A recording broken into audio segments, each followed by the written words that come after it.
Hey guys, welcome back to HelpClick. In this video, I'll be showing you how to fix Amazon Flex deactivated account. But first, check our special offer in the description. So let's get started.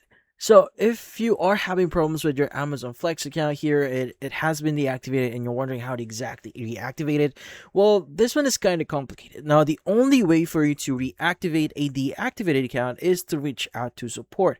So what exactly information do we need here? So in this case, this is directly from their official website, flex.amazon.com, and their support page here. So typically, in order for you to get assistance, you need to either call the following numbers. So in this case, it is best to call the numbers directly in their website. Again, you need to go to flex.amazon.com/support in order for you to get the latest number. But if you're just watching this video now, you can go and use the number in here in the screen. But again, it's best to still check their latest number.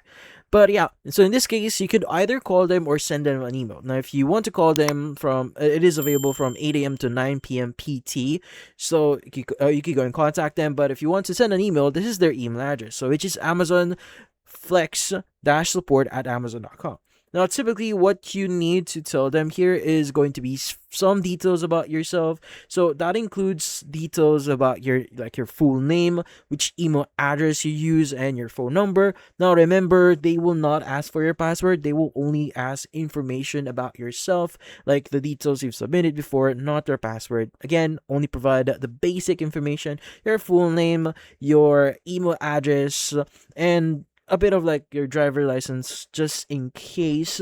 But yeah, so in this case, you go and just send them an email. You go and click on compose here, provide those details. Just make sure to mention that you need assistance on recovering your account, and typically they would respond after 24 to 48 hours. So it might take a while, so just be patient. But that's about it.